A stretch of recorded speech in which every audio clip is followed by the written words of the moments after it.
Domenico here, 16 foundational full language dialogues. We used dialogue number 1 for a newcomer. You just got here today and during the English block, I went over with the other newcomers group. Dialogue number 1, we were talking about how to tell your name. What's your name? Where are you from? Where do you live? How old are you? What do you do for a living? Do you have any siblings? What is your favorite food? And so forth. So the first goal here for newcomers is to be able to introduce themselves, to talk about what they like, what they don't like, talk about their families. This is just basically a blueprint. You can expand on each of those topics. Can you speak any other languages? Yes, I can speak Spanish and a bit of French, for example. The last question is, how do you like to spend your weekend? Oh, it is working great. The newcomers already are gaining that ability to introduce themselves. They get familiar with English words, basic words, with a verb to be, with pronouns, the questioning pronouns, like where, when, how, what, do. How do we use English with the preposition do in the questions for the English language? Verb to be, I am, you are, she is, and so forth. We also went over the vocabulary words, which had him look through the missing term and insert it into this dialogue. I have them repeat after me. I was saying out loud, hello, what is your name? Students correlate had to repeat, my name is Sarah. Where are you from? Correlate, I am from Venezuela, Colombia, Jordan, whatever country they're from, they were supposed to respond. So that's one activity you can do with your kids, with your newcomers. You ask question, they respond based on the text they have in the front. So they reading the text, now they're also listening to the text. Another activity that I've done today is focus on the grammar, on the verb to be. This is a vocabulary match. You can also do that. We have nouns, so you can also differentiate as far as nouns and verbs and adverbs. Introduce them this grammar structure.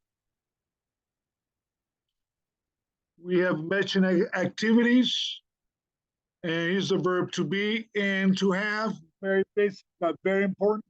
You can expand on this, of course. Do you have? How do you ask questions? Do you have a book? Yes, I have a book. Do you have siblings? Yes, I have 3 brothers and 2 sisters. Do you have pencils?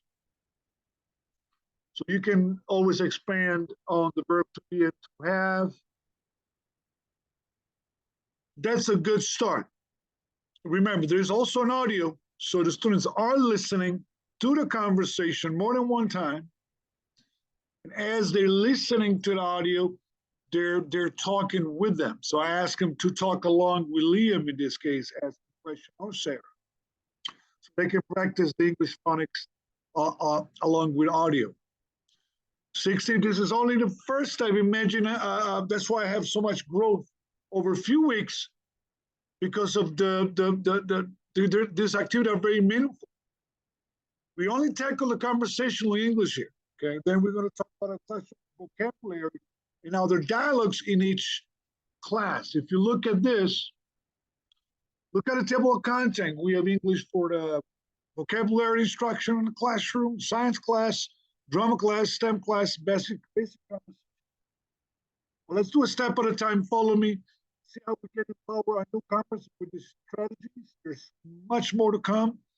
Contact me, Dr. Domenico Meschino, for a seminar, professional development for teachers, also to look at my material, which is copyrighted by Luminosa Global, foundational dialogues.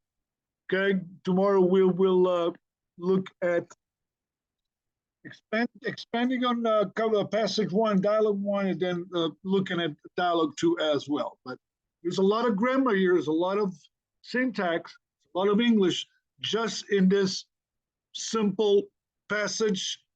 And basically the outcome is for the kids to be able to talk about themselves and to ask basic questions, okay? All right, this is exciting. It's a great text. Contact me. Let's help these kids. I had students in the school be in the classroom for 1 year without knowing any word in English because the curriculum is it's too difficult. It's too complex for them.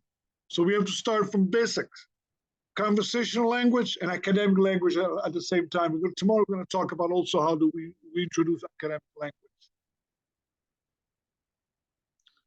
Domenico here, always a pleasure. Stay tuned and follow me.